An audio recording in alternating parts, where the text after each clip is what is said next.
देती है। बाहर कोई कमेंट करता है कि आसमान वापस नॉर्मल हो गया है, जिस पर होल पूछता है कि क्या ब्लेसिंग खत्म हो गई है और डिवाइन स्पिरिट कहाँ है। तभी उसकी यंगेस्ट डॉटर ऑल्टर की तरफ देखती है। लुकस को ऑल्टर से रिपेल कर दिया जाता है और वह जमीन पर गिर जाता है, जहाँ वह मोशनलेस पड़ा रहता है। एमसी और फैमिली उसे आवाज देते रहते हैं। उसके पेरेंट्स दौड़कर आते हैं और उसे उठने के लिए प्लीड करते हैं, जिस पर एमसी अनाउंस करता है कि गॉड ने उसे रिजेक्ट कर दिया है। वह डिक्लेयर करता है कि लुकस रायन को प्रोजेनिटर ऑफ मैजिक ने अबैंडन कर दिया है। फैमिली उसे संभाल रही होती है। तभी सीलिंग से लाइट नीचे उतरती है, फायर गॉड के रेल्म में किसी और की तरफ। एक आवाज डिससैटिस्फैक्शन के साथ एको करती है। एंटिटी अनॉयड होती है कि रायन फैमिली ने एंशिएंट पावर ऑफर की थी। वह ब्लेड को ऑब्जर्व करता है और स्वेयर करता है कि वह उन्हें कभी फॉरगिव नहीं करेगा। उसके सर्वेंट्स उसके डिसीजन की प्रेज करते हैं कि उसने सिर्फ बच्चे की ऑफरिंग रिजेक्ट की। तभी एक स्पिरिट नोटिस करता है कि एक अदर वर्ल्डली प्रेजेंस लड़के के बॉडी में एंटर हो चुकी है और पूछता है कि क्या उसे भी रिमूव कर दिया जाए, जिसके जवाब में फायर गॉड कहता है कि किसी दूसरे वर्ल्ड की बीइंग पर टाइम वेस्ट करने की जरूरत नहीं है। वह दूसरी ऑफरिंग की तरफ मुड़ता है और उसे एक फाइन पीस कहता है। एक सोल एनर्जी में लिपटी हुई होती है। उसके अंदर एक आई खुलती है। सेलेस्टियल सोर्स रेल्म में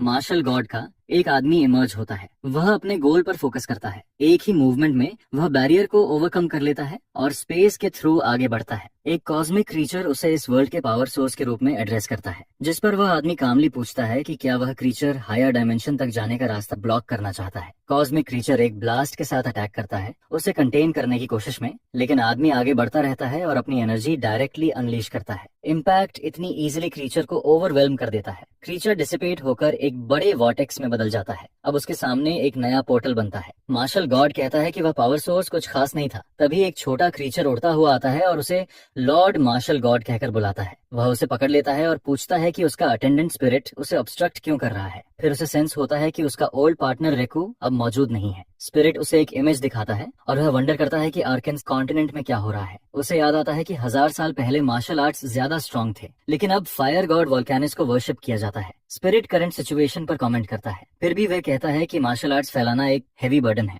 और उसे इन्हें डेवलप करने में कोई इंटरेस्ट नहीं है, लेकिन वह यह भी एक्सेप्ट करता है कि इन्हें आगे पास करना उसकी ड्यूटी है। एक छोटा बीइंग होने के नाते उसे खुद को कॉन्स्टेंटली ट्रेनिंग में डेडिकेट करना पड़ता है। इसके बाद उसकी प्रेजेंस एक पॉइंट ऑफ लाइट में डिसॉल्व हो जाती है। एक नई कॉन्शियसनेस जागती है जो अपनी सिचुएशन को लेकर कंफ्यूज्ड रहती है। आंखें खोलते ही वह पूछता है कि यह सब क्या है।